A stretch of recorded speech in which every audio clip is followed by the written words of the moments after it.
Welcome back to the latest member update. We've got a lot to go through this week. We've got greens maintenance, so Stuart and his team working on the greens, which we'll go through shortly. We've got the drainage guys are back to do some snagging lists, and we've got a bunker contractor back in. On top of that, we're also putting in some hole signage. So I'm going to go through a few videos over the next few days, just giving you an update of what's happening, as there's a lot going on.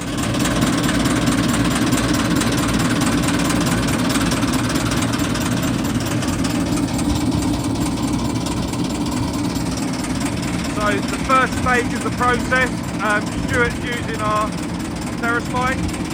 These are 10-inch solid spikes going down into the green surface. The idea of this is to break up some of the compaction, allow for better drainage, allow for better root growth. Followed by this, there'll be micro-coring in the surface, which I'll show you in a second. And the idea of that is to break up any thatch in the top layer.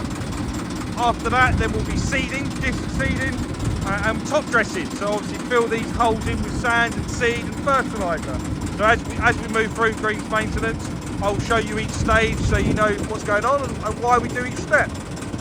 But this one, the idea is to break up the surface all the way down to the root zone, all the way down to the drainage beds, and allow better airflow and drainage. We've got Adam out on stage 2 of greens maintenance. So this is micro-coring.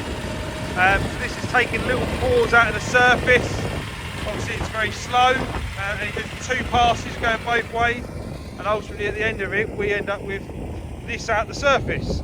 So the idea is this takes all the thatch out the surface, again keeps that putting surface healthier, allows the ball to move across it a bit quicker when you're playing, and we will be backfilling these with top dressing, seed and seaweed, which I'll show you next.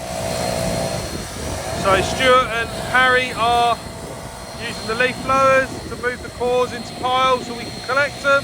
Obviously a lot of these piles will be used out on the golf course to dress certain areas. It's still pretty good for off the putting surface. Once they're all piled up, they have snow shovels to make life easier.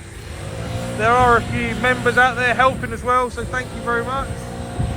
We've got Steve Chettleborough, Colin Nudin and Mike Brewington. Thank you very much for your help as always. In addition, this week we've got the guys from Ken White Signs putting in our new hole signage. Looking very smart. Once these are all in, we've also got new bins and ball washers just to tidy up the course furniture. Thank you very much, Ken White Signs. Out on 15 and it's very busy. So we've got the bunker contractors over there. These guys are going to be digging out that front bunker, reshaping it, redraining it, relining it, and then putting the new sand in. They're then going to be taking out the old path, which is where the bigger digger is at the moment. They can take that old path out and re-landscape that whole area, and then where the little digger is just behind it, and they're going to be putting a new bunker in on that front right corner, so reinstating that bunker. That should take them a couple of days and hopefully they'll be done and off this hole and moving on to the 9th. Then if I move this way along 15, so they've got to finish the end of the drainage. So from where the drainage was run up to, they've got to run about 300 metres of pipe in the ground, again up to and around this bunker. So it's a good project this week just to get this hole finished. Once this end of the hole's finished, they'll be moving on to 9, and the drainage guys have got some more snagging work to do out there. So they'll be focusing on areas like around the first green, some of those walk-offs next to the 11th green, just to try and improve that route around the golf course, keep you dry through this winter. Obviously a focus at the moment is making sure that when we're finished, it's all tidy and we can move on and the hole is finished. So you'll see over the next few months we will be clearing up some of those mounds of earth around the course, because they'll be utilised on some of the bunkers as John and his team move forwards. The next stage of the process, Stuart's out here putting some seaweed and zeolite out on the greens. So the idea of this is that it goes into the bottom of the holes. So these two substances are to help retain moisture, especially going into the summer on sand-based greens. This will help retain the water and obviously stimulate growth. Adam is then following Stuart around with the drag mat. So he's then brushing the seaweed into the holes that was made. Make sure it goes into the depth that it needs to be. And then following this, Stuart will have the top dresser out. So if I stand here, you can see the different colours. Obviously it's been brushed in here.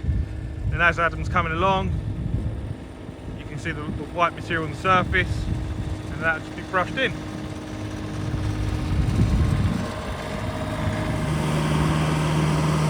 Stuart's now out in the top dresser. So this is top dressing sand, sports sand, that will then be brushed into the holes. Adam's going around the drag mat again, just to brush all this in the holes, and we might then go around again with the top dresser, so it gets 2 layers. So this sand fills the holes, it helps change the soil structure, allowing the grass to grow and allowing the green to drain. After 2 passes on the top dresser, Adam's now out on drag mat, and he'll have to keep going over this until it all gets brushed in. We are now halfway through day 2, out on 15, and the guys have completed most of the runs, the remaining runs on the 15th, all the way up around the front bunker.